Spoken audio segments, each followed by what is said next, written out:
chapitre 6, verset 30. Nous étions restés au verset 29. Notre étude se veut systématique, par conséquent nous ne laissons rien passer. 30 du moins, et nous irons aujourd'hui jusqu'à 40 inclus. Chapitre 6. Quel miracle fais-tu donc, lui dirent-ils, afin que nous le voyions et que nous croyions en toi? Que fais-tu? Nos pères ont mangé la manne dans le désert, selon ce qui est écrit, il leur donna le pain du ciel à manger. Jésus leur dit, en vérité, je vous le dis, Moïse ne vous a pas donné le pain du ciel, mais mon Père vous donne le vrai pain du ciel, car le pain de Dieu, c'est celui qui descend du ciel et qui donne la vie au monde. Ils lui dirent, Seigneur, donne-nous toujours ce pain. Mais Jésus leur dit, je suis le pain de vie, celui qui vient à moi n'aura jamais faim, et celui qui croit en moi n'aura jamais soif. Mais je vous l'ai dit, vous m'avez vu, et vous ne croyez point. Tout ce que le Père me donne viendra à moi, et je ne mettrai pas dehors celui qui vient à moi, car je suis descendu du ciel pour faire, non ma volonté, mais la volonté de celui qui m'a envoyé. Or, la volonté de celui qui m'a envoyé, c'est que je ne perde rien de tout ce qu'il m'a donné, mais que je le ressuscite au dernier jour. La volonté de mon Père, c'est que quiconque voit le Fils et croit en lui ait la vie éternelle, et je le ressusciterai au dernier jour. Amen. Nous nous rappelons le commencement de cet entretien avec une partie de la foule, cette foule qui était restée sur la rive orientale du lac de Génézareth et qui, ayant vainement cherché Jésus de l'autre côté, s'étant aperçu que, malgré l'absence de barque, Jésus avait disparu, ils avaient traversé eux-mêmes dans des barques le lendemain, ils avaient traversé la mer de Galilée, étaient arrivés à Capernaum, et là, ils avaient retrouvé Jésus. Et cet entretien est donc en cours. Jésus venait de leur dire, « Ah, vous voulez savoir quelles sont les œuvres de Dieu? Eh bien, l'œuvre au singulier, l'œuvre de Dieu, c'est que vous croyez en celui qui l'a envoyé. » Et alors là, nous étudions maintenant la suite de ce discours, de cet entretien. Nous sommes obligés de couper en morceaux parce que l'étudier dans son entier, ce serait gâcher véritablement la méditation. On ne peut pas, en l'espace de 3/4 d'heure ou d'une heure, on ne peut pas faire tant de choses, il faut prendre son temps. Comment peut-on se demander comment ceux qui ont assisté à la multiplication des pains, car ces gens-là y ont assisté, et ils ont assisté aussi à d'autres miracles, comment est-il possible qu'ils adressent à Jésus une telle demande? Quel miracle, c'est-à-dire quel signe? Attention, ça c'est le mot grec qui signifie signe ici. Il va falloir que nous fassions peut-être une petite étude des mots concernant justement miracle, prodige, signe. Ça c'est le mot signe, n'est-ce pas? Alors, quel signe fais-tu donc afin que nous le voyions et que nous croyions en toi? La multiplication des pains ne leur suffit pas. Les autres miracles ne leur suffisent donc pas. Et ils demandent encore cela. Quel est leur état d'esprit? Vous voyez, nous pensons toujours évidemment à nos besoins actuels et à l'évangélisation de notre temps. Et je vous disais qu'il faut bien, l'évangélisation, c'est une chose qui s'étudie.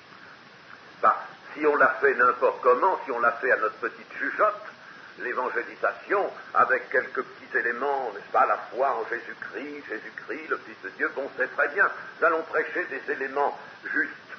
Mais comment allons-nous le faire?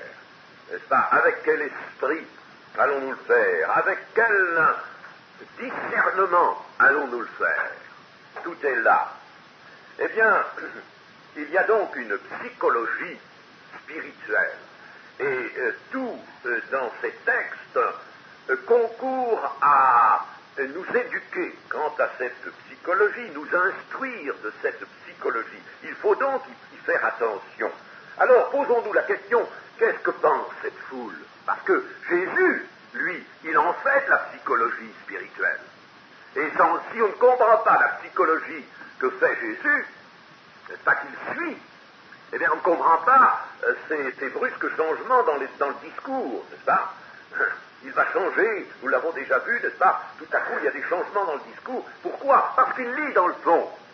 Évidemment, il est le grand maître en matière de psychologie, n'est-ce pas? Parce qu'il lit au fond des cœurs. Mais celui qui évangélise doit être conduit par l'Esprit, pas par autre chose que par l'Esprit de Dieu. Et l'Esprit de Dieu doit lui permettre aussi de savoir ce que pensent les gens qui sont en face de lui et comment il faut leur parler. Quel miracle effectue? Eh bien, Jésus, nous nous rappelons, n'a pas cédé à leur désir. Leur désir, c'était de le faire roi, tout de suite. Le signe qu'aurait voulu cette foule, c'était très simple, un signe d'autorité. C'est très beau de faire le miracle des pains, et puis il n'y a pas de suite, il n'y a pas de lendemain, puis ça ne change rien. Ils ont réfléchi à la chose, ils voient que ça ne change rien. Ah, on est toujours les mêmes qu'on était hier quand même. On est toujours sous l'Empire romain, on est toujours dans cette triste condition. Il y a le roi Hérode qui est là, et puis on aimerait bien mettre un prophète à nous, un prophète qui soit puissant, qui vienne détrôner cet Hérode et prendre sa place, n'est-ce pas? Alors il voudrait un signe d'autorité en ce temps et sur ce monde. Autrement dit, je l'ai déjà dit, n'est-ce pas, il voudrait que le règne de Christ s'inscrive dans ce temps-ci, dans les événements de ce temps. Il voudrait que le règne de Christ soit tout de suite, actuel. Un signe d'autorité. Si Jésus avait, avec autorité, chassé les légions romaines et les petits roitelets que l'Empire romain avait établi partout, n'est-ce pas, comme Hérode, s'il était monté à Jérusalem à la tête d'une armée qu'il aurait rendu invincible, tout comme David autrefois, ou s'il avait été prophète et roi, comme Moïse. Moïse était prophète et roi. Il conduisait le peuple à la victoire, il écrasait des nations sur son passage. Alors s'il avait été comme cela, n'est-ce pas, alors ils auraient cru en lui.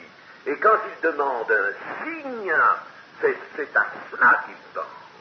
Il demande un signe d'autorité, tout de suite, n'est-ce pas, pour enlever tout ce qui est pour eux, souci, inquiétude, détente, n'est-ce pas, qui est pour eux une source d'humiliation et de souffrance. Il voudrait que d'un coup de baguette, Jésus enlève tout cela, n'est-ce pas, et puis se présente comme ce prince devant lequel toutes les nations devront trembler. Moïse, en somme, aux yeux de la foule, Moïse avait fait un plus grand prodige que Jésus pour eux, parce qu'il avait donné le pain du ciel au peuple, ce qu'ils appelaient le pain du ciel, cette manne qui était descendue dans le désert, et cela, il l'avait donné pendant de nombreux jours. Nous regardons par exemple le psaume 78, le psaume 78, versets 24 et 25. Il fit pleuvoir sur, ça c'est l'Éternel, c'est pas Moïse, mais le peuple, n'est-ce pas, ce qui était action de l'Éternel, le prêtait plus volontiers à Moïse, parce que Moïse, c'est lui qu'on voyait, et c'est par lui que se faisaient les prodiges. il fit pleuvoir sur eux la manne pour nourriture, il leur donna le blé du ciel, blé ou pain, c'est la même chose. Souvent dans l'Ancien Testament, vous verrez blé à la place de pain. Il leur donna le blé du ciel, ils mangèrent tous le pain des grands, il leur envoya de la nourriture à satiété. C'est ça qu'il voudrait. Mais Moïse ne se contentait pas de faire tomber le pain, un pain bien facile, n'est-ce pas, mais en plus, il était à la tête du peuple, il était roi. Je dis, n'est-ce pas, dans 2 Deutéronome, Moïse était roi. Et il usait d'autorité, bien sûr. On était dans la dispensation ancienne, dans la dispensation, l'ancienne alliance, et cela allait de soi. Ainsi, 2 dispensations ou 2 alliances sont en train de se confronter et de se heurter. 2 alliances. Ces gens-là voudraient rester dans l'ancienne alliance. Ils voudraient demeurer et rétablir ce qu'il y avait de glorieux, ce qu'il y avait de magnifique dans l'ancienne alliance. Ils oublient que si l'ancienne alliance n'a pas été maintenue et n'a pas procuré au peuple l'aisance, le bonheur et la facilité de vivre, c'est parce que le peuple a constamment été infidèle et s'est détourné de son Dieu, sans quoi les promesses du Deutéronome étaient là, n'est-ce pas, elles auraient été accomplies par Dieu, n'est-ce pas, si tu observes mes commandements, si tu es fidèle à toutes mes ordonnances, n'est-ce pas, gardant ma parole, eh bien voilà toutes les bénédictions que tu auras, n'est-ce pas, mais si tu es infidèle, voilà les malédictions, eh bien, ça, ils l'oubliaient. Ils oubliaient même que dans le désert, lorsque le pain du ciel était tombé pendant longtemps, eh bien, ils s'étaient fatigués de ce pain-là, eux-mêmes. Et ils avaient dit, ah Seigneur, ce pain, toujours ce même pain, cette même nourriture. Ils étaient en bonne santé, le pain du ciel les maintenait en bon état, n'est-ce pas? Leur santé était absolument indemne de toute atteinte. Seulement, ils étaient fatigués. Ah, si on avait seulement de la viande à manger, un peu de viande à manger. Ils ont voulu de la viande. Alors, dans son courroux, le Seigneur a fait dire des cailles. Eh bien, vous en ferez rassasier de cailles. Tenez, en voici, mangez des cailles. Mais immédiatement, la maladie apparut brutalement au milieu du peuple. Ils ont oublié tout cela. Et ils préfèrent le temps de Moïse.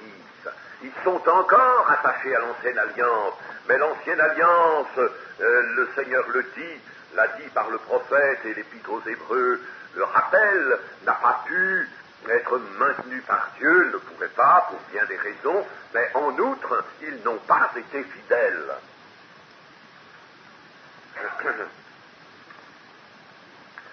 Deux alliances, donc, sont en regard, pour passer de l'une à l'autre, et c'est ce qui se passe maintenant, ce qui a lieu maintenant, pour passer d'une alliance à l'autre, il faut la foi, il faut une foi réelle. Autrement, c'est toujours la terre qui va retenir les hommes, toujours les questions de la terre, les questions actuelles, sans aucun regard sur l'avenir. Ces gens ne comprennent pas que le royaume de Dieu, c'est la justice, la paix et la joie par le Saint-Esprit. Et Jésus apporte le royaume de Dieu. Il faut que le cœur de l'homme passe de l'aveuglement à la vérité, des ténèbres à la lumière, du royaume de Satan au royaume de Christ. Toute la suite du discours de ce chapitre 6 portera sur ce thème primordial, n'est-ce pas? Il faut, pour passer d'une alliance à l'autre, pour entrer dans le royaume, il faut absolument de la foi. Alors là, le Seigneur va commencer vraiment à les instruire. Au verset 32, en vérité, ce qui est, je vous l'ai dit, l'Amen. Amen, Amen. Et quand le Seigneur prononce ce double Amen, n'est-ce pas, nous pouvons être tranquilles, il s'agit là de la proclamation d'une vérité qui doit transformer quelque chose, qui doit affranchir l'esprit de ses auditeurs. Amen, amen. Attention, faites garde. Prenez garde, n'est-ce pas? Voici quelque chose que Dieu prononce. Et au pain du ciel qui était tombé dans le désert, ce pain descendu du ciel, qui était tombé dans le désert, Jésus va opposer le vrai pain du ciel. Celui qui est tombé dans le désert, c'était bien un don de Dieu, mais il n'était pas le vrai. Comme ici sur cette terre, rien n'est vrai. Vous me direz, mais il y a des choses tout de même que Dieu donne. Lorsque Dieu fait pousser les plantes, les légumes, les fruits dont nous avons besoin, c'est bien un don de Dieu, certes, mais dans le sens biblique et surtout dans le sens du Nouveau Testament, ce n'est pas vrai. Ce n'est pas, n'est-ce pas, une manifestation de la grande et unique vérité, parce que la grande et unique vérité s'apparente aux choses de la vie véritable, éternelle, n'est-ce pas? Vérité et vie, je suis le chemin, la vérité et la vie, vérité et vie se tiennent, or les choses d'en bas sont passagères. Donc, tout en étant, cependant, n'est-ce pas, quelque chose que Dieu donne, bien sûr, il fait lever son soleil pour les méchants comme pour les bons, il entretient sur la terre la vie, c'est tout ça, c'est bien Dieu qui le fait, mais ce n'est pas la vérité. Dans le sens, n'est-ce pas, où il faut comprendre maintenant ce grand concept de vérité. La vérité, c'est quelque chose qui assortit la vie véritable, la vie éternelle. Tout ce qui touche à la vie éternelle, c'est la vérité, la grande vérité, mais sur la terre, il n'y a point de vérité. Donc Jésus apporte la vérité, il apporte la grâce et la vérité. C'est dans ce sens-là, n'est-ce pas, nous l'avons vu au passage, je le rappelle simplement, qu'il nous était dit au chapitre 1er, verset 17, car la loi a été donnée par Moïse, la grâce et la vérité sont venues par Jésus. On pourrait dire, mais quoi, il n'y avait pas de vérité avant? Si, mais une vérité temporelle, une vérité pour les choses passagères, qui n'est pas la grande vérité, laquelle ne s'accorde qu'avec les choses éternelles. Vous comprenez cela, n'est-ce pas? Voilà pourquoi la vérité est venue par Jésus. Et aujourd'hui, si nous évangélisons, si nous parlons de cette vérité. Alors tous les petits trucages qu'on voudra employer dans l'évangélisation, ceux qui sont temporels, tout ce qu'on voudra puiser dans le temporel, vous comprenez combien c'est infâme, combien c'est indigne de la vérité qui descend du ciel. Ah bon? Vous voyez que nous avons bien besoin de réapprendre les leçons que le Saint-Évangile nous donne par Dieu, par l'Esprit de Dieu.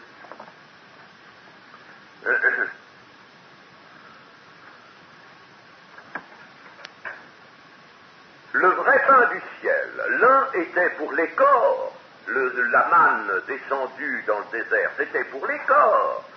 Mais le service que rendait cette manne était éphémère. Jésus le dira, ils ont mangé le pain, cette manne, mais ils sont morts. Ça ne les a pas empêchés de mourir, ça a entretenu la vie pendant un temps. C'était un pain qui entretenait leur vie, mais qui ne leur donnait pas la vie, la grande vie.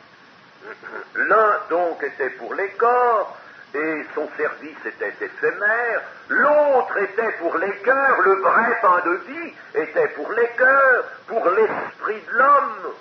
Et ce vrai pain de vie, il vient avec une puissance d'éternité.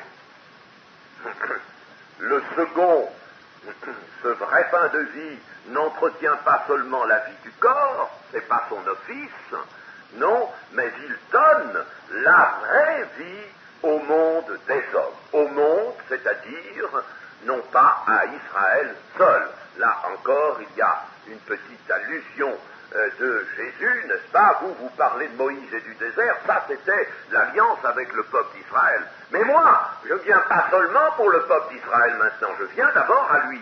Mais c'est pour le monde. Ce pain que j'apporte, c'est pour le monde entier, c'est pas seulement pour le peuple d'Israël cheminant dans le désert. Et alors, les gens qui écoutent ça vont dire, poser cette question au Seigneur, Seigneur, donne-nous toujours de ce pain, donne-nous toujours. Est-ce qu'ils ont changé? Est-ce que leur cœur s'est enfin illuminé? Non, pas tellement. Vous savez que la Samaritaine, nous l'avons étudié, lorsqu'elle entend Jésus lui proposer une eau vive qui, lorsqu'on la boit, éteint la soif pour toujours, alors elle dit tout naïvement, eh bien Seigneur, donne-moi alors de cette eau à boire, donne-moi de cette eau à boire. Eh bien c'est la même chose ici, les interlocuteurs de Jésus disent, donne-nous de ce pain à manger, donne-nous toujours de ce pain à manger. Ils ne sont pas encore dégagés du sens littéral du mot pain, et ils pensent toujours à un pain matériel, à une manne, qui se renouvellerait chaque jour, donnant miraculeusement une vie physique vigoureuse. Voilà ce qu'ils pensent. Ah, ce serait si bien. Ne pas travailler, ne rien faire, et puis recevoir de Dieu le pain. Oh, le pain, on mangerait ce pain. Je vous rappelle, ils ont oublié que leurs pères ont murmuré dans le désert parce qu'ils étaient là ce pain. C'est un pain même qui les lasserait si le Seigneur le leur donnait. Ils ont oublié cela.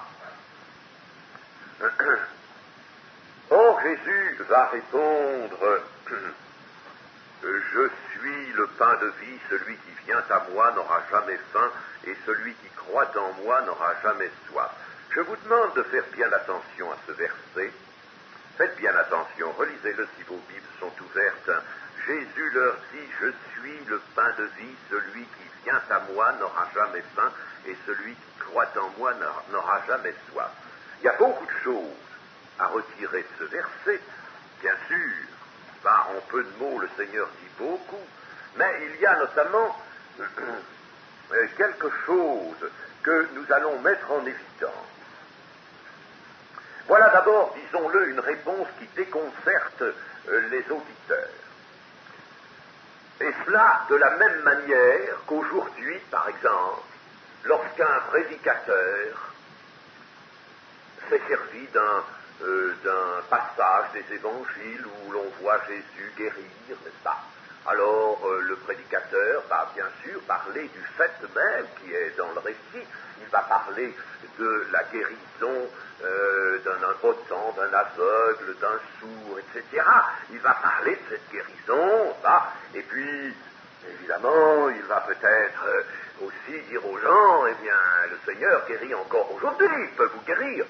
Mais que ce soit tout de suite ou que ce soit une réunion ultérieure, lorsque ce prédicateur devra enfin dire aux gens, mais écoutez, c'est entendu, le Seigneur guérit vos petits malheurs physiques, n'est-ce pas? Bon, il guérit, nous croyons, on va vous imposer des mains et vous serez guéris. Oui, c'est vrai, mais le Seigneur veut guérir avant tout quelque chose d'autre. Il veut guérir votre cœur. Il veut transformer votre vie, et il faut que vous veniez pour cela. À la fois, la guérison, c'est pas le but. C'est pas le but. Il peut le faire, il peut vous le donner, mais c'est pas son but. C'est pas son grand but. Son grand but, c'est de guérir votre... Alors, à ce moment-là, une partie des auditeurs s'en va. Qu'était-il venu chercher? La guérison seulement. Je ne fais pas noter là une théorie à l'encontre de la guérison divine et de l'imposition des mains, pas du tout, n'est-ce pas? Mais il faut la laisser comme signe dans son acte. Je suis persuadé que la guérison divine, il ne s'agit pas d'ailleurs de la prêcher, il s'agit de la voir. N'est-ce pas? Le Seigneur a dit, annoncez le royaume de Dieu. N'est-ce pas? Dites, le royaume de Dieu s'est approché de vous, et guérissez. Nous devrions, par l'imposition des mains et en suscitant la foi chez nos auditeurs, nous devrions les guérir. C'est pas de prêcher la guérison, il nous est demandé. C'est le royaume qu'il faut prêcher. Mais il faut les guérir. Alors la guérison, c'est quelque chose qu'on a. Et je suis persuadé que si on l'a, eh bien alors, là, oui, on attire, parce que c'est une voie de Dieu. On attirera alors des foules. Pas toujours ceux qui ont été guéris. Ceux qui ont été guéris pourront s'en aller, mais d'autres qui auront vu des gens guéris viendront. C'est en général ce qui se passe, n'est-ce pas? Ils viendront. Par conséquent, surtout, n'est-ce pas, ne touchons pas à la guérison, mais ne faisons pas de la guérison le thème de la prédication, n'est-ce pas? Ne prêchons pas une mission de guérison divine. Alors ça veut dire, on vous guérit, puis après faites ce que vous voulez. Ben non, mais ce serait quelque chose de coupable devant le Seigneur. Il faut prêcher le royaume, mais il faut s'attendre à ce que des gens soient déconcertés. Ils seront déconcertés. Ceux qui sont attachés à la terre, au corps, et chers amis, surtout que dans l'Église, on cesse d'être attaché à son corps. Écoutez, quand on voit dans l'Église des gens qui ne pensent qu'à leur petite misère corporelle, eh bien, c'est quelque chose qui est attriste. Quelque chose qui est attriste.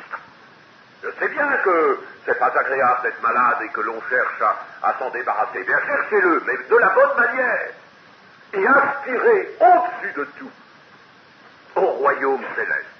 Recherchez essentiellement, le Seigneur vous a pas dit rechercher la guérison, recherchez au-dessus de tout le royaume de Dieu et sa justice, puis toutes les autres choses vous sont données par-dessus.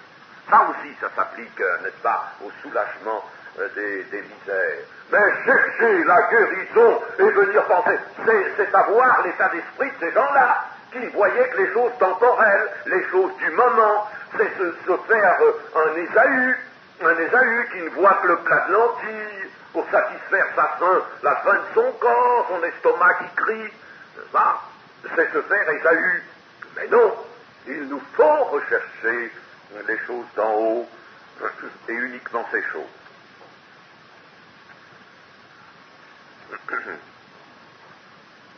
Alors, ce que le Seigneur veut, bien entendu, leur dire, c'est que ce pain-là, c'est un pain qui est fait pour le cœur et pas pour l'estomac de l'homme, pour l'esprit de l'homme. C'est un aliment spirituel. Et pour cela, il faut venir à lui par la foi et par repentance. Bien entendu, le pain de Dieu, n'est-ce pas, qui donne la vie au monde, c'est le Sauveur descendu du ciel, c'est lui-même. Je suis le pain de Dieu, le pain de vie, c'est le Sauveur descendu du ciel. Et pour être nourri de ce pain, il faut venir à lui avec faim et soif de vérité et de salut. Si l'on ne vient pas avec faim et soif, nous reviendrons là-dessus, n'est-ce pas, on ne peut pas s'approcher de Dieu. Attention, là, à l'évangélisation, n'est-ce pas, comprenons ce qu'est l'évangélisation et ce qu'elle exige. C'est pas si facile qu'on le croit d'être évangéliste. S'imagine que le ministère d'évangéliste, oh ben c'est beau, c'est le plus simple de tout, c'est plus facile parce que on s'en va et puis on crie un peu fort, là, on fait chanter vivement, on provoque un enthousiasme, une ambiance, n'est-ce pas, et puis, on annonce, là, n'est-ce pas, des choses, oui, alors on rue.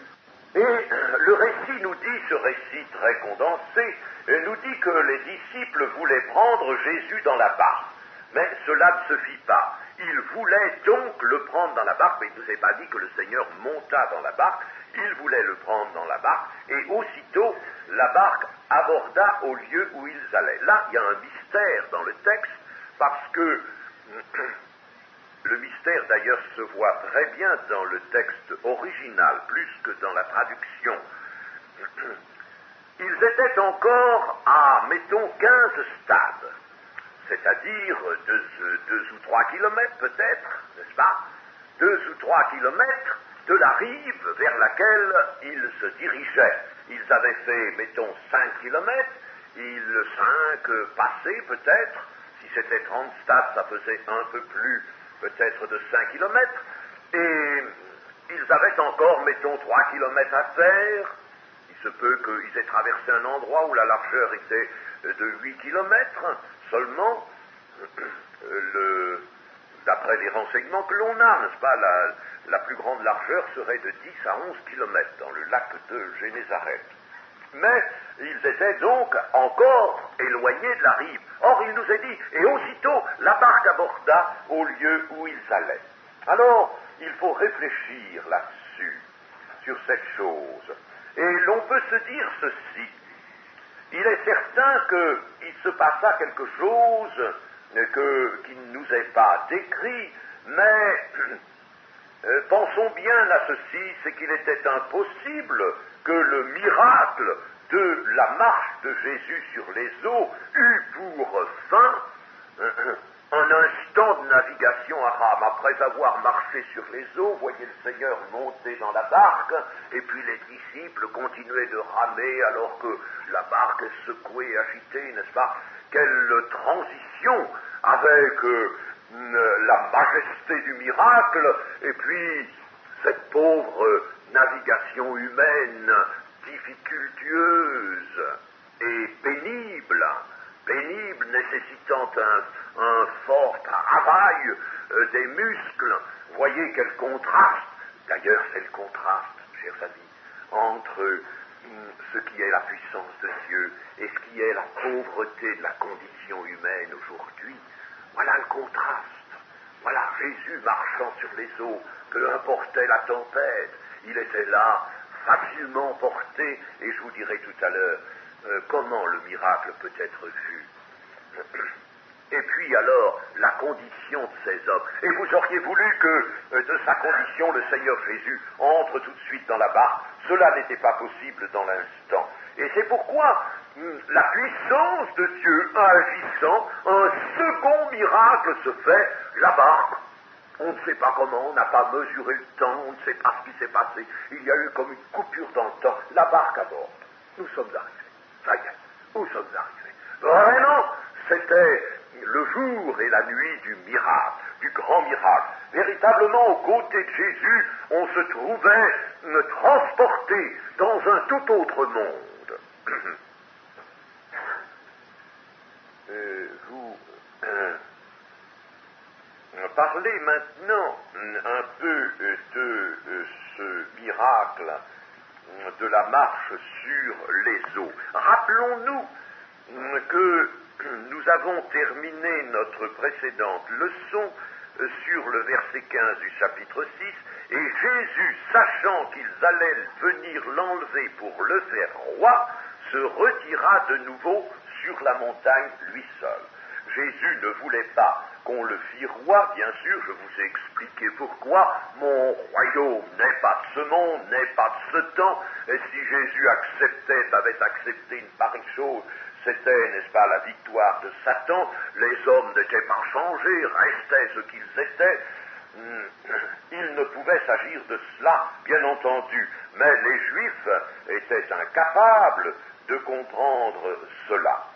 Alors, on voulait donc enlever Jésus pour le faire roi. Là était l'idée bien accrochée au cœur de ces hommes encore enténébrés. Quand on n'est pas éclairé sur les desseins de Dieu, comment voulez-vous que l'on comprenne? Et l'on a des pensées, des aspirations, des projets qui sont tout à fait qui vont à l'encontre des desseins de Dieu. Ce projet donc était insensé, n'est-ce pas, d'établir la royauté de Christ dans le temps présent, dans ce siècle-ci, et à cette pauvre royauté qu'on voulait lui attribuer, Jésus oppose, par sa marche sur les eaux, son empire sur les forces naturelles. Il fait des eaux mouvantes de la mer son marchepied. Et c'est ce qu'il est venu faire sur la terre. Il est venu sauver ceux qui se laissent guider au rivage par lui. Et voilà pourquoi le complément de ce miracle. Il a guidé ses apôtres au miracle. Ils abordèrent tout de suite. Ils ne savent pas comment cela s'est fait. Le Seigneur étant arrivé là, la barque a été comme portée par la puissance divine au rivage. Il est venu donc pour sauver ceux qui se laissent guider au rivage par lui. Et il est venu aussi pour marcher sur la toute-puissance de ses ennemis, sur les eaux en colère. L'empire du Christ, le voilà son règne, la pauvre royauté d'ici-bas, que Satan voulait lui donner, que des hommes qui ne comprennent pas, des hommes qui sont encore dans leurs pensées humaines, voudraient eux aussi lui donner à cette royauté qui n'est pas digne de Dieu, L'évangélisation et le ministère de l'évangélisme, c'est difficile. C'est beaucoup plus difficile qu'on ne pense. Parce qu'il faut une pénétration dans la psychologie spirituelle des gens. Il faut voir s'ils sont encore dans la nuit, dans les ténèbres, et il faut, avec amour, savoir les aider pour qu'ils en sortent, n'est-ce pas? Il faut filtrer la vase, mais il ne faut pas la ruer.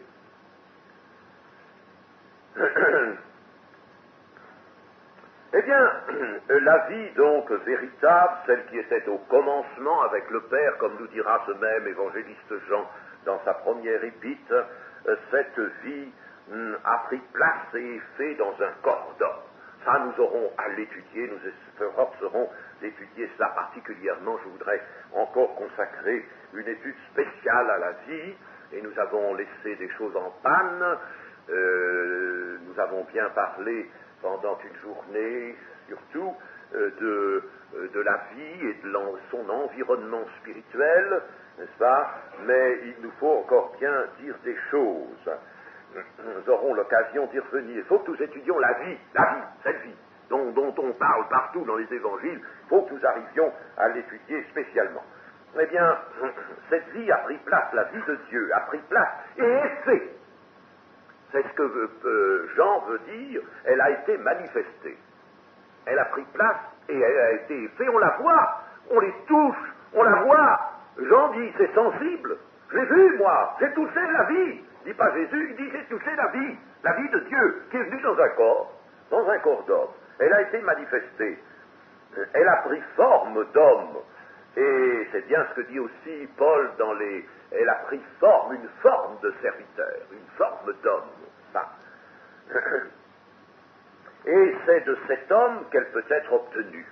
La vie ne peut pas être obtenue directement de Dieu pour un homme pécheur. Les hommes pécheurs, c'est fini maintenant. Mais elle ne peut être obtenue que d'un homme. Un homme qui est le Fils de l'homme et le Fils de Dieu, n'est-ce pas? Cet homme qui a été scellé du sceau de Dieu, c'est lui qui doit nous donner la vie. Le don de la vie et le don de l'environnement. Ceux qui ont assisté à nos études sur la théorie de l'environnement, comme on l'a appelé, ce n'est pas quelque chose d'effrayant. Tout le monde a bien compris, n'est-ce pas? Oui, tout le monde a bien compris. Mais ceux qui ont assisté à ça se rappellent. Alors, il y a quelque chose, vous disais-je, dans ce verset qui est caractéristique, en dehors des belles choses qui sont énoncées, il y a quelque chose de caractéristique. Je suis le pain de vie, verset 35, celui qui vient à moi n'aura jamais soif, et celui qui croit en moi, n'aura jamais faim, et celui qui croit en moi n'aura jamais soif. Alors, nous avons deux textes. Ils sont employés, et ce n'est pas pour rien, pas venir et puis croire. Pas venir et croire. Deux termes qu'emploie ici le texte et qui ne sont pas équivalents. Ils ne disent pas la même chose. Alors, s'ils ne disent pas la même chose, il faut donc que nous tâchions de découvrir la différence de l'un à l'autre. Et s'ils ne disent pas la même chose et s'il y a une différence, c'est donc bien qu'il y a deux opérations, n'est-ce pas? Deux choses à faire et non une seule. Alors, quel sera ici le sens de venir? Venir, eh bien, ce sera bien entendu ceci.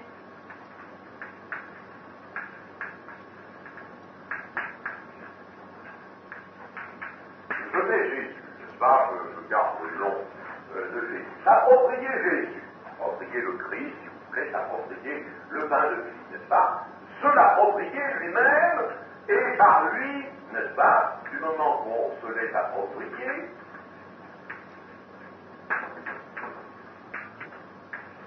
recevoir la vie. Voilà, n'est-ce pas? Venir, c'est cela, s'approprier Jésus, saisir Jésus. Rappelons-nous cette parole de Paul à Timothée, n'est-ce pas? Jésus m'a saisi et moi j'ai saisi Jésus, n'est-ce pas, et plutôt à Timothée lui dit, saisis la vie éternelle, mais l'apôtre Paul dit ailleurs qu'il a saisi Jésus, Jésus l'a saisi, ils se sont ensemble saisis mutuellement, s'approprier Jésus et recevoir la vie. Et puis alors, moi, hein, alors là, ça a un autre sens, ça a le sens ici de confiance et abandon. Et abandon, alors pas pour un moment, abandon définitif. Confiance et abandon. Et alors, confiance et abandon, qu'est-ce qui va en résulter? Là, c'était la vie. Il va en résulter ceci.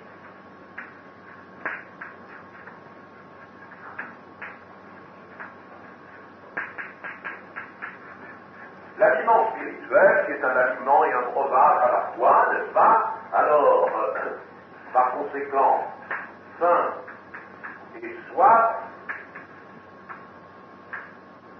supprimés, n'est-ce pas? Voyez-vous? Voilà, n'est-ce pas? Ici, donc, c'est la vie qui est saisie. Et ici, c'est l'aliment de la vie qui est pris. Parce que l'un ne va pas sans l'autre. Rappelons-nous, n'est-ce pas, ce que nous avons dit.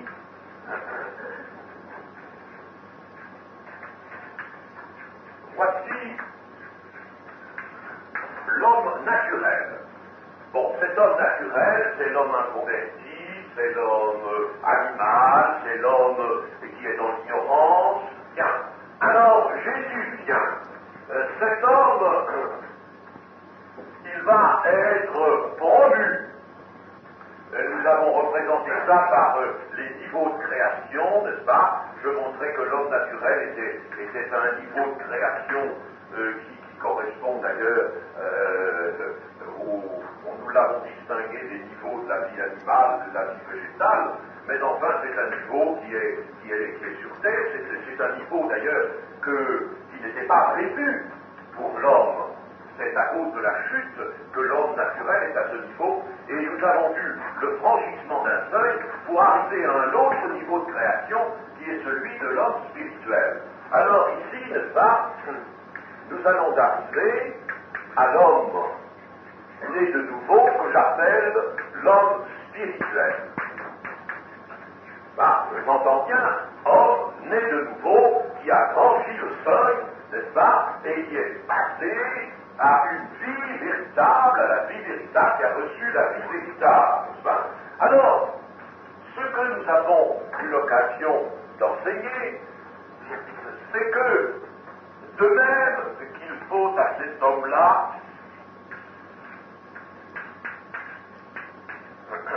un environnement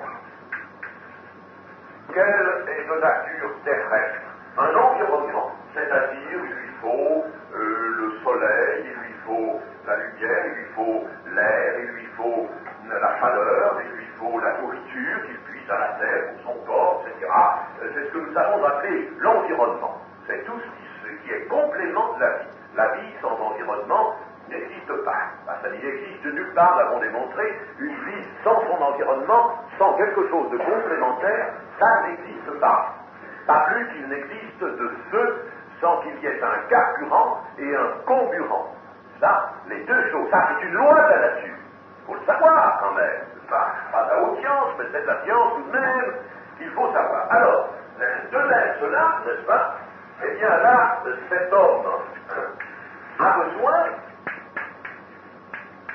ce que je mets en EELV, donc c'est environnement. Baptisé environnement, l'environnement spirituel, c'est-à-dire qui est quelque chose qui tient l'esprit, qui est d'esprit, n'est-ce pas? Alors, donc, le Seigneur fait cela, n'est-ce pas? Et puis alors, deuxièmement, on pourrait dire premièrement, n'est-ce pas? Et deuxièmement, nous décomposons pour la bonne compréhension. Premièrement, donc, le Seigneur fait faire ce don, et deuxièmement, il donne l'environnement spirituel. D'où, venir à moi pour avoir la vie, vous ne voulez pas venir à moi pour avoir la vie, venir à moi pour avoir la vie, venir, et puis, n'est-ce pas, croire, c'est-à-dire, alors la abandonner, donner confiance pour recevoir l'aliment qui est un aliment parfait, magnifique.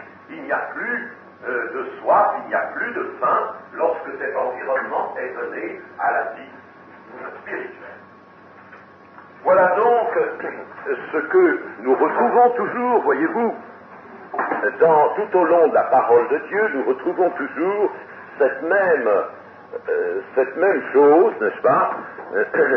D'abord, une promotion, n'est-ce pas? L'homme est rendu capable, parce que cet homme spirituel, cet homme naturel, là, voyez-vous, n'est-ce pas? Il ne peut pas prendre ça. Lui demander de croire et prendre l'environnement spirituel, ne peut pas. C'est pas possible. Ça, c'est impossible, ça, voyez-vous. Ça, ici, c'est impossible. Il n'y a que ça qui est possible. Il n'y a que les choses de la terre. Il ne peut prendre et se nourrir, avoir son complément, l'homme naturel, que dans les choses de la terre. Ça, il ne faut pas lui demander ça. Alors, il faut qu'il passe là, à l'état d'homme spirituel. Alors là, il aura l'environnement spirituel, c'est-à-dire la lumière de la vie, la grâce, n'est-ce pas? Tout ce qui alimente la vie spirituelle, qui est représenté par un flot d'eau vive, qui est représenté par le pain de vie, n'est-ce pas? Cet aliment spirituel, eh bien, il l'aura à condition d'être d'abord promu. Donc deux choses, venir, n'est-ce pas? Venir au Seigneur, et deuxièmement, croire.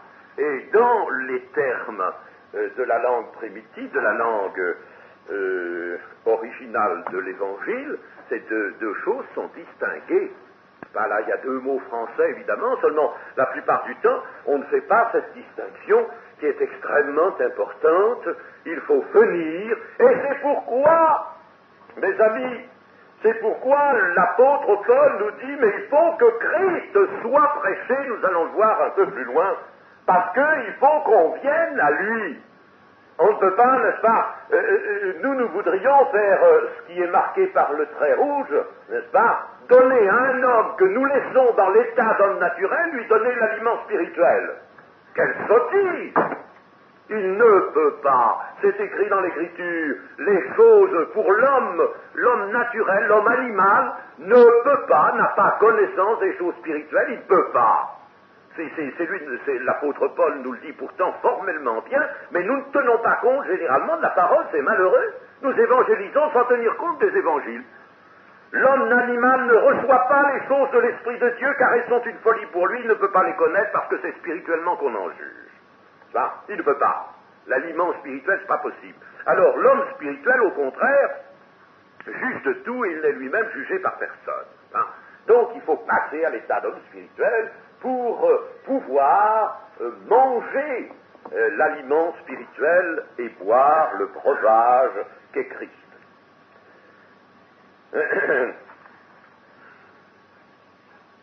Alors, nous dira Jésus dans le verset 36, mais je vous l'ai dit, vous m'avez vu et vous ne croyez point. Là encore les deux choses, vous m'avez vu, vous pourtant.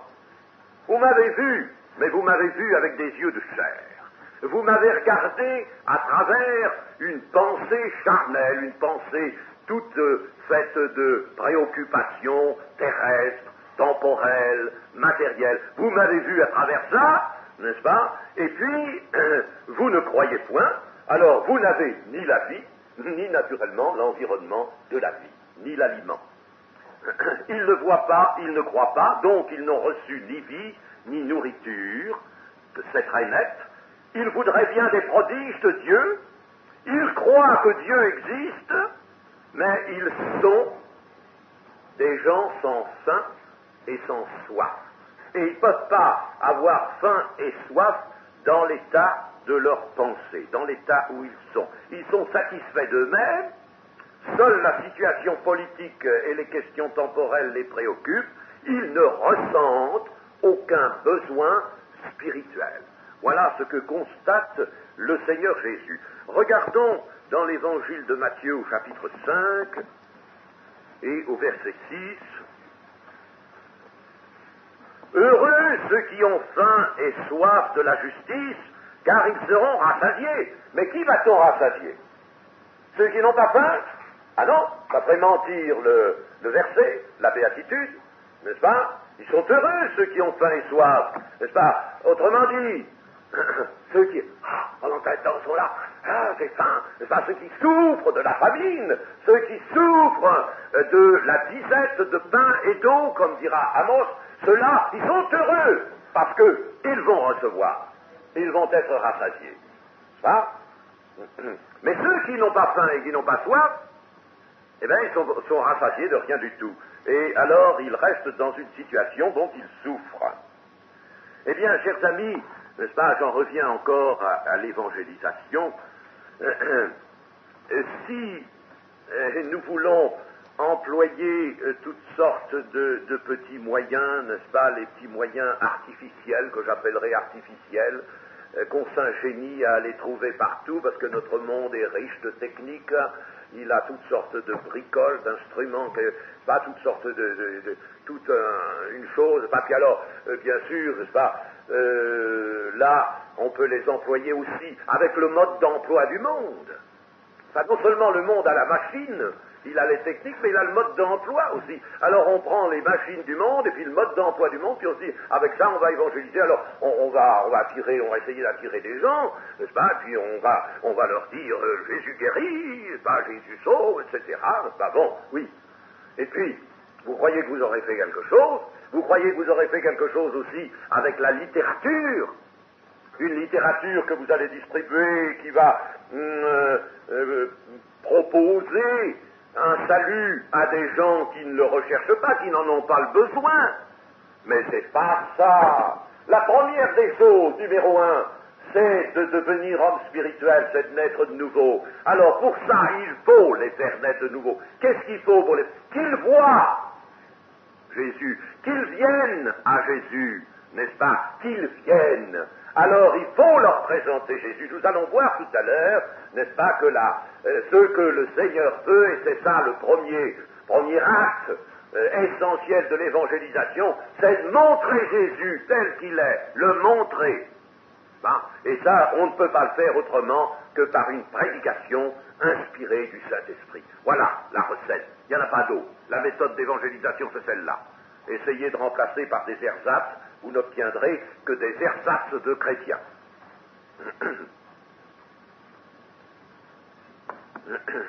Alors, au verset 37, nous lisons: tout ce que le Père me donne viendra à moi, et je ne mettrai pas dehors celui qui vient à moi.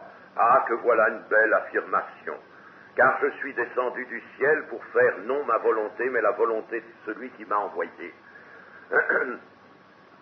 N'est-ce pas? Comment le Père, là d'ailleurs le Seigneur va y revenir dans ce même chapitre 6, mais comment le Père qui est au ciel va-t-il donner à son Fils Jésus sur la terre? Et Jésus ne sera pas toujours sur la terre, mais il sera quand même là toujours comme chef de l'Église. Eh bien, comment va-t-il donner à son Fils des âmes? Selon quoi? Comment va-t-il lui-même choisir, le Père? Comment va-t-il faire pour choisir des âmes qu'il va donner à son Fils? Eh bien, il va les choisir uniquement par cette faim et cette soif. Cette faim et cette soif qui réaliseront aussi ce que l'on trouve dans les béatitudes, l'humilité. Le psaume 25 est pour ça d'une clarté magnifique. L'homme humble et qui craint Dieu, qui a une certaine peur de Dieu. L'homme humble, et c'est souvent le pauvre, celui qui est dépossédé. Celui qui se sent dépossédé, nous revenons toujours à ce que nous avons enseigné, vous savez, en théorie, l'homme dépossédé. Il est dépossédé de justice. Il est dépossédé, il a soif de justice, il a faim, il est dépossédé. Cet homme dépossédé, qui se sait dépossédé, il y a un soupir en lui. Oh Seigneur, qui va pouvoir me donner ce qui me manque? Ah, ça viendra du ciel. Bon, peu importe comment il le dira. Ce soupir, c'est ça qui va déterminer à pousser cette âme. Et là, il y a une action d'en haut. Attention, une action d'en haut, n'est-ce pas? Tenez, verset 44 du même chapitre 6. Nul ne peut venir à moi si le Père qui m'a envoyé ne l'attire. et je le ressusciterai le dernier jour. Ne l'attire. Il faut donc que le Père, n'est-ce pas, exerce un attrait d'en haut sur l'âme, et il va la donner à Jésus. Et à qui Jésus va-t-il donner la vie et l'environnement et la nourriture? À ceux que le Père lui donne, pas à d'autres. Voilà déjà une première constatation. Pas à d'autres. Là, on peut faire tout ce que nous voudrons, si nous ne comprenons pas ça, eh bien, alors, puisqu'il en est ainsi, suscitons la faim, suscitons la soif de justice et de vérité, mais pas avec, en apportant les niaiseries et les abominations du monde, s'il vous plaît. En apportant quelque chose qui pourrait vous donner soif et faim, n'est-ce pas? Si, moi en ce moment je n'ai pas envie de gâteau, mais peut-être que si on m'amenait ici la vitrine d'un beau pâtissier, avec des choses qui sentent bon, tout à l'heure je suis passé là dans le hall et il y a un petit fumet qui montait de la cuisine par l'escalier, n'est-ce pas? Qui vous donnait faim, n'est-ce pas? J'aurais volontiers mangé une assiette, enfin pas à ce moment, mais maintenant, n'est-ce pas? À l'heure du midi, eh bien, là, n'est-ce pas, j'aurais faim et soif. Mais présentez des choses de justice, présentez des choses de vérité, présentez votre vie vous-même claire, juste votre vie purifiée, présentez la sainteté, la blancheur de Christ en vous. Voilà ce qu'il faut amener. C'est pas du tambour, ça, c'est pas de la du rythme, non. C'est quelque chose, au contraire, qui relève de la paix de Dieu. Présentez la paix. Alors, vous allez susciter la soif et la faim, et vous allez montrer Jésus. Voilà comment il faut évangéliser, mes amis. Il faut, sur l'estrade, et il faut autour de l'estrade, des gens qui, regardés par les nouveaux venus dans une réunion, se disent vraiment, ah oui, je voudrais bien être comme eux. Ah, vraiment, ils ont cette paix. Vous savez, la paix, ça ne se fabrique pas artificiellement, hein. Parce que la paix et la joie de fabrication artificielle, ça repousse. Et le diable est là qui dit, tu vois, eh bien, c'est un masque qu'ils ont sur eux. Ils se servent de masque, mais c'est pas la vérité. Ils n'ont pas la vraie paix et la vraie joie. Ils font la vraie paix. Nous ne pouvons pas évangéliser si nous ne sommes pas nous-mêmes des disciples accomplis du Seigneur. C'est ça qu'il faut savoir.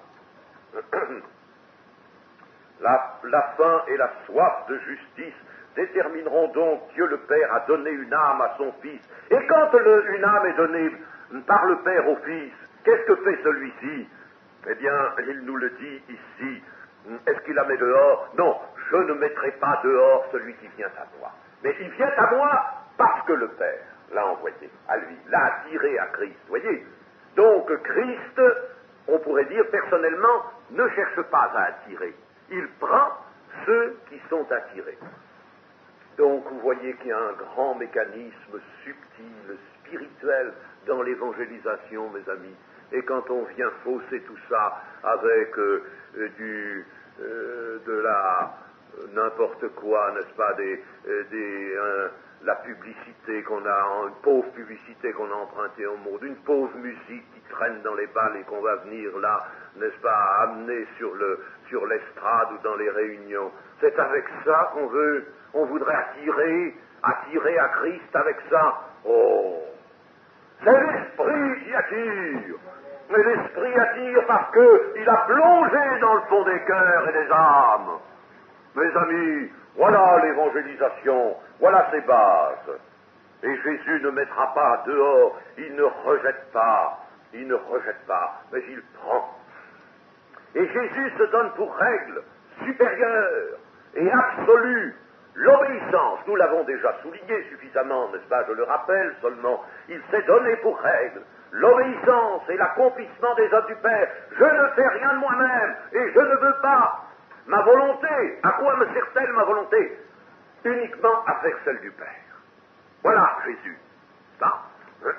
Alors, l'obéissance, l'accomplissement, et c'est pourquoi, en définitive, c'est toujours la volonté du Père qui s'accomplira par le Fils, celui-ci ne pouvant en rien et ne voulant en rien modifier la volonté du Père. Alors, mes amis, quelle chose rassurante. N'est-ce pas, si vous êtes de ceux que le Père a donnés au Fils, eh bien nous savons par ailleurs, n'est-ce pas, nous verrons dans le chapitre 17, si nous allons jusque-là, je l'espère, nous verrons que le Jésus dira, je n'en ai perdu aucun de ceux que tu m'as donnés. Je n'en ai pas perdu. Ah, voilà encore un problème, mes amis. Je n'en ai pas perdu. Et puis nous avons des assemblées qui sont comme une passoire. Alors on en met dedans, et puis il en sort par-dessous autant, n'est-ce pas? Alors ça rentre, oui, on baptise des gens, puis il y en a qui s'en vont, on ne sait plus où ils sont partis, on sait plus. Alors on les dit, c'est des rétrogrades. Ce ne sont pas toujours des rétrogrades, c'est des gens qui sont passés par des trous parce qu'il y avait des trous dans notre salle, dans notre œuvre, n'est-ce pas, dans notre manière de faire, mais le Seigneur, lui, il les retient, il n'y a pas de trou dans son travail, dans son ministère. C'est pas un ministère comme une passoire, c'est un ministère qui retient, il les a gardés, je n'en ai perdu aucun de ceux que tu m'as donnés. Si des âmes ont été données par le Père, chers amis, nous devrions dans l'Église les garder, ces âmes, précieusement, et ne pas les perdre. Alors, vous voyez, l'évangélisation d'un côté, c'est prend possession pour Jésus de ce qui est donné par le Père, et puis l'Église, d'un autre côté, garde ceux qui ont été donnés par le Père. Mais quelle assurance, n'est-ce pas? Jésus dit, je ne mettrai pas dehors celui qui vient à moi, et je n'ai perdu aucun de ceux que tu m'as donnés, à l'exception du fils de la perdition, Judas. À l'exception de lui, le Seigneur Jésus ne perd personne. Or, le Père ne veut pas, justement, que rien se perde, pas plus que les morceaux de pain qui restaient des deux multiplications. Seigneur Jésus, n'est-ce pas, avait bien dit, nous l'avons étudié, il a bien dit, rassemblez tous les morceaux, faites bien attention de ne pas en laisser traîner par terre, afin que rien ne se perde. On pourrait se demander pourquoi Jésus a eu souci, n'est-ce pas, de ces morceaux de pain qui avaient peut-être déjà été touchés, coupés, n'est-ce pas, rompus, ces morceaux qui restaient.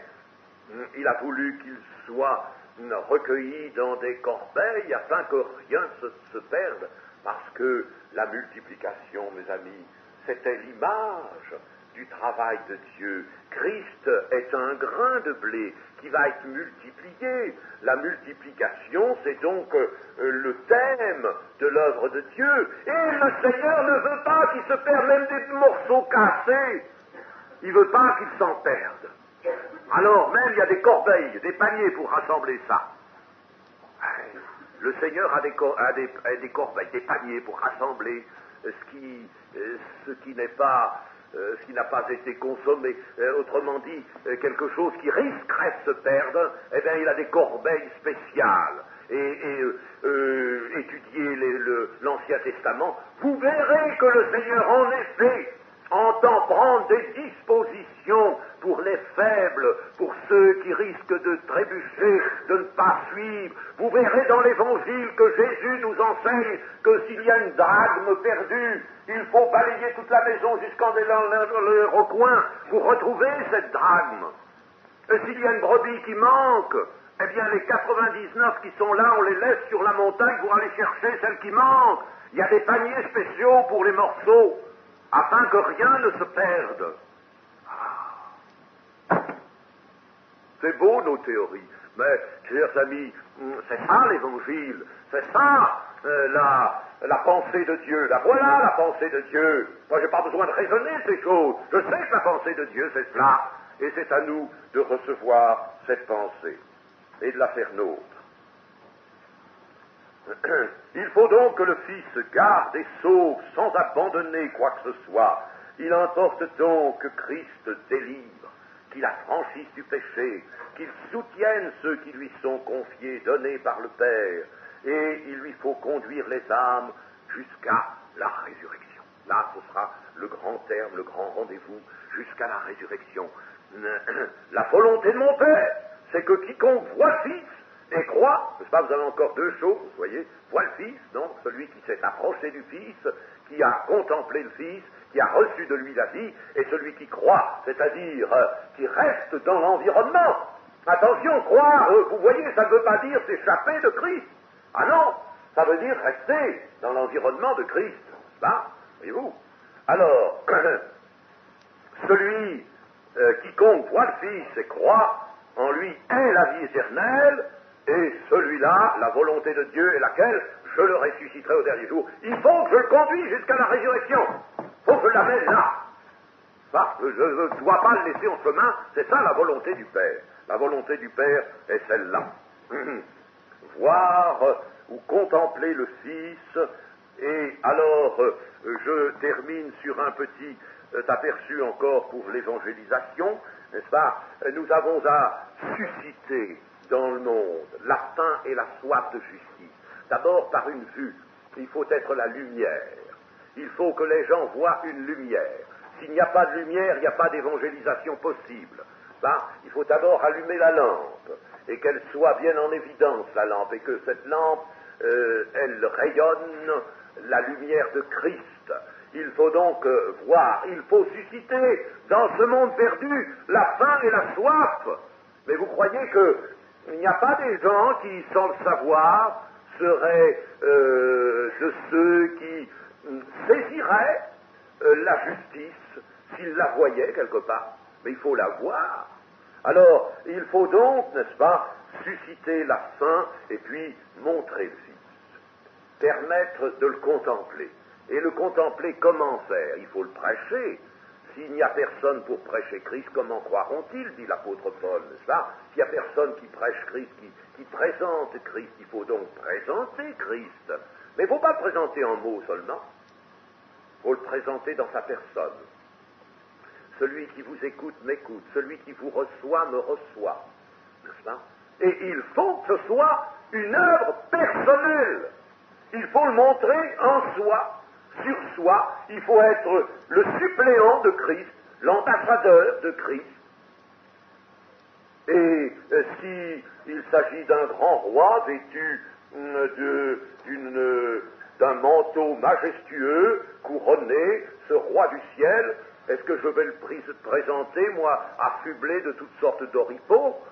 Est-ce que l'ambassadeur peut être, lui, habillé autrement que ne l'est son Seigneur? Le Seigneur, il faut qu'il s'habille d'une manière digne du Seigneur. Et nous aussi, nous devons être revêtus des vêtements blancs. Nous chantons ce vêtement blanc avec animation. C'est très gentil, ça.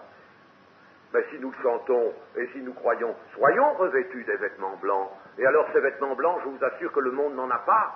Il n'a pas de cette blancheur-là. Une blancheur, nous est-il dit, n'est-ce pas, lorsque Christ a été transfiguré, une blancheur comme aucun foulon de la terre ne peut en produire. Cette blancheur, eh bien c'est ça qu'il faut amener. Il faut être transfiguré, en somme, à la vue du monde, pour que le monde voit Christ dans la personne des disciples. Il faut voir, il faut contempler Christ. Alors, c'est ça l'évangélisation, mes amis. Et c'est pour ça que je vous dis, moi, quand je vois que tout le monde s'oriente vers des petites méthodes, des petits systèmes, l'un ce sera la musique, l'autre ce sera je ne sais quoi, n'est-ce pas, des démonstrations, des conférences, mais je connais un docteur, tenez, de la parole, qui est américain, et qui lui-même l'écrit dans un livre, n'est-ce pas? Je suis persuadé, dit-il, que les conférences les plus brillantes, les plus belles, ça n'amènera à rien. Ce qu'il faut, c'est une prédication violente, forte, puissante, et montrer Christ, n'est-ce pas? C'est ça qu'il faut. Et tant qu'on sera à côté de ça, on sera à côté de la vérité. Eh bien, prions, mes amis, pour que nous soyons dans la vérité. Amen.